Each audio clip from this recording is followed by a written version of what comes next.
بسم اللہ الرحمن الرحیم۔ الرحمن علم القرآن خلق الانسان علمہ البیان الشمس والقمر بحسبان والنجم والشجر یسجدان والسماء رفعها ووضع الميزان اللہ تطغوا فی المیزان وأقیموا الوزن بالقسط ولا تخسروا الميزان والأرض وضعها للأنام فيها فاكهة والنخل ذات الأكمام والحب ذو العصف والریحان فبأي آلاء ربكما تكذبان۔ الرحمن وہ ذات جس نے اپنے حبیب کو علم القرآن قرآن سکھایا، خلق الانسان انسان کو کامل بنا کر پیدا کیا، علمہ البیان نیز اسے قرآن کا بیان سکھا دیا۔ سبحان اللہ۔ تو اللہ رب العزت نے سورہ مبارکہ میں ذکر کیا کہ اے لوگو، تمہیں ابتدائے افرینش سے میں نے اپنی نعمتوں کے ساتھ پیدا کیا ہے، تم اپنے وجود کی طرف غور کرو تو میری نعمتوں سے مالا مال ہے، اور اگر تمہارے جسمانی نظام کے اندر تھوڑی بہت کوئی مسئلہ کھڑا ہو جائے تو پورا جسم اس بے قراری میں چلا جاتا ہے، اور تم میرے حکم کے بغیر اس کو ٹھیک نہیں کر سکتے۔ تو فرمایا رحمان وہ ذات ہے کہ اس جیسی ذات، اس کا جود و کرم اور اس کے کرم کا کشادہ ہونا اس کا کوئی احاطہ نہیں کر سکتا، کوئی مقابلہ نہیں کر سکتا۔ مومن و کافر، گناہ گار، نافرمان، فرما بردار، سب کے سب توأم و کرہن، مجبوری سے اور خوشی سے اس کے سامنے سجدہ ریز ہیں۔ سبحان اللہ۔ رحمان وہ ذات ہے کہ اس کا دامن رحمت اتنا وسیع ہے کہ یہ دنیا فانی ہی نہیں، ازل سے ابد تک ساری کائنات 18,000 دنیائیں اس کے رحمت عاطفت میں پناہ لیتی ہیں۔ سبحان اللہ۔ اسی سے اپنی پناہ طلب کرتی ہیں اور اس کی پناہوں میں رہنا ان کے لیے کامیابی ہے۔ فرمایا رحمان وہ ذات جو اپنے بندوں پر بے حد لطف و کرم کرنے والا، اس کا پہلا احسان تو یہ کہ اس نے انسان کو پیدا کر دیا۔ سبحان اللہ۔ اور پیدا بھی کیسے کیا؟ احسن تقویم پہ پیدا کیا، بہترین شکل و صورت، بہترین اعضاء، بہترین فہم، شعور عطا کر کے اس کو شکم مادر سے یوں خوبصورت بچہ بنا کے نکالا کہ کوئی دوسرا کائنات کے اندر ایسا کر نہیں سکتا۔ اللہ اللہ۔ فرمایا اس کا دوسرا کرم یہ، پہلا کرم تو یہ کہ انسان کو پیدا کیا بہترین شکل و صورت دے کر، اس رحمان کا دوسرا کرم یہ کہ اس کو ضلالت کے اندھیروں میں، گمراہی کے اندھیروں میں بھٹکنے کے لیے آزاد نہیں چھوڑ دیا، اپنا قرآن بھی نازل کر دیا جو ہمیشہ انسان کی رہنمائی کرتا رہے۔ پھر فرمایا اس نے تیسرا احسان یہ کیا کہ یوم حشر میں ان کی مغفرت فرمائے گا اور اپنی غایت رحمت کا ظہور کرے گا۔ پھر عاشقان زار، پھر محبان خدا، مقربین خدا، مشتاقان دید کو نہ صرف یہ کہ اس حشر میں کامیابی دے گا بلکہ خود اپنے چہرہ نور سے اپنا پردہ ہٹا کر دیدار عطا فرمائے گا۔ اس رحمان کی یہ نعمتیں، فرمایا لوگو تم رحمان کا تعارف نہیں جانتے، رحمان کے بارے میں تمہیں پتہ نہیں ہے۔ تو رحمان تو یہ ہے علم سکھانے والا، وہ بھی قرآن کا، انسان کو پیدا کرنے والا احسن تقویم پہ، علمہ البیان اس کی زبان ساتھ نہ دیتی اگر وہ نہ چاہتا، تمہیں بولنے کے لیے ناطق بنا دیا، وہ چاہتا تو جانوروں کی بھی زبان ہے لیکن وہ بول نہیں سکتے، تم ان کی بولیاں سمجھ نہیں سکتے۔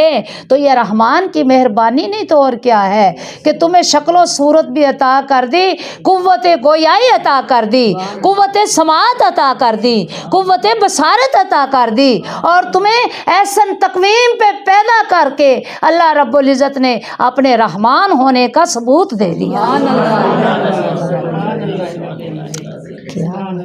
رحمان کا تعارف یہ ہے، رحمان انتہائی مہربان۔ فرمایا اللہ تعالیٰ کے ناموں میں سے بھی، اسماء حسنہ میں سے بھی اس کا نام رحمان ہے۔ تو کفار نے جب یہ سنا نا تو بڑے حیران ہوئے کہ یہ رحمان کون؟ تو اللہ نے اپنا تعارف کرایا کہ میں ایسی شان رفیع کا مالک ہوں جو یہ بیان کر رہے ہیں، ایسی شان رفیع رکھتا ہوں کہ تم میں سے کوئی کائنات کا بڑے سے بڑا بھی، بادشاہوں کا بادشاہ، شہنشاہوں کا شہنشاہ، خدائی کا دعویٰ کرنے والا بھی میری شان کی ابتدا تک نہیں پہنچ سکتا، انتہا تو دور کی بات ہے۔ سبحان اللہ و بحمدہ۔ پھر آگے اللہ پاک نے فرمایا کہ بے شمار نعمتیں میں نے عطا کی۔ کیا؟ علمہ البیان، لوگوں شکر کیا کرو، تمہیں بولنے کے لیے زبان عطا کر دی، اور میں سمجھتی ہوں بولنے کے لیے نہیں کی، اپنے ذکر کے لیے زبان عطا کر دی۔ سبحان اللہ، تاکہ انسان اپنی پیاری پیاری سریلی آواز کے اندر اس رحمان کا کلام پڑھے۔ تو ایک حدیث میں آتا ہے کہ جب بندہ مومن پیار سے، محبت سے، اپنی انتہائی خوبصورت اور سریلی آواز میں قرآن پڑھتا ہے تو میرا اللہ عالم عرش پہ قرآن خود سنتا ہے۔ الشمس والقمر بحسبان والنجم والشجر يسجدان والسماء رفعها ووضع الميزان۔ سورج اور چاند حساب کے پابند ہیں، اور آسمان کے تارے اور زمین کے درخت اسی کو سجدہ کر رہے ہیں، اور آسمان اس نے بلند کیا اور میزان عدل قائم کیا کہ یہ سبحان اللہ۔ یعنی اب سورج اور چاند کا نظام اگر ہم اس پہ غور کریں تو یہ نظام شمسی اپنے اپنے مدار میں اللہ کے حکم سے گردش کر رہا ہے، اور نظام شمسی میں جو 9 پلینٹس ہیں، 9 سیارے ہیں، میں ان کے بارے میں ریسرچ کر رہی تھی، پڑھ رہی تھی، کوئی سیارہ اپنی رفتار سے ادھر ادھر نہیں چلتا۔ سبحان اللہ۔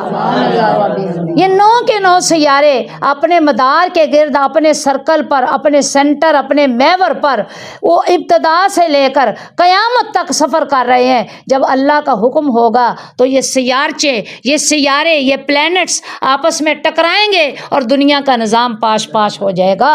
فرمایا اس سے پہلے غور کرو کہ یہ نظام شمسی میرے حکم کا پابند ہے، سورج بھی میرے حکم کا پابند ہے، چاند بھی میرے حکم کا پابند ہے۔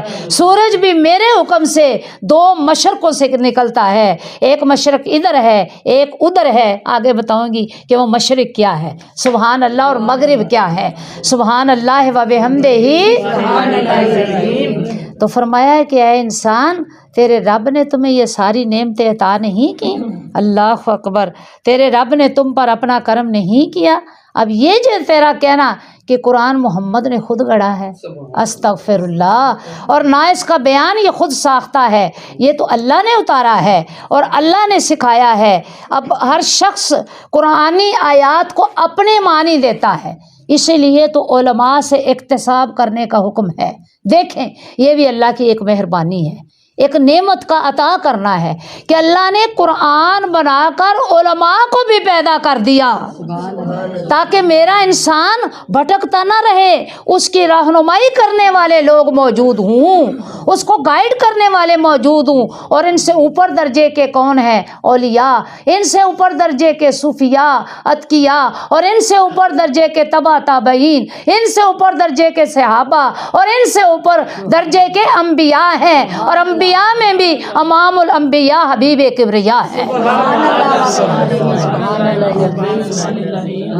تو یہ اللہ کی کتنی کرم نوازیاں ہیں کہ اس نے انسان کے لیے سارے انتظامات کر دیے۔ آگے کیا اللہ کہہ رہے ہیں، وَالنَّجْمُ وَالشَّجَرُ يَسْجُدَانِ، اور زمین کے درخت اور آسمان کے تارے، نجم تارے کو کہتے ہیں اور شجر درختوں کو کہتے ہیں، یسجدان اسی کے سامنے سجدہ ریز ہیں کہ یہ سبحان اللہ، یہ جو درختوں کی ٹہنیاں جھکی ہوتی ہیں نا اور شام کے وقت خاموش کھڑے ہوتے ہیں، مطلب یہ کہ اللہ کی بارگاہ میں سجدے کر رہے ہیں۔ اللہ۔ اور تارے سجدے کیسے کرتے ہیں؟ تارے بھی سجدے کرتے ہیں۔ جب وہ تارے کچھ ٹوٹ کر نیچے گرتے ہیں نا، ہم نے دیکھا ہے اکثر آسمان پہ اگر تارے نظر آئے تو وہ کیا کر رہے ہیں؟ وہ بھی اللہ کے حضور میں سجدے کر رہے ہیں۔ سبحان اللہ و بحمدہ۔ یہ مہر و ماہ کا نظام، یہ عالم روحانیت کے در و بام کو جگمگا رہا ہے۔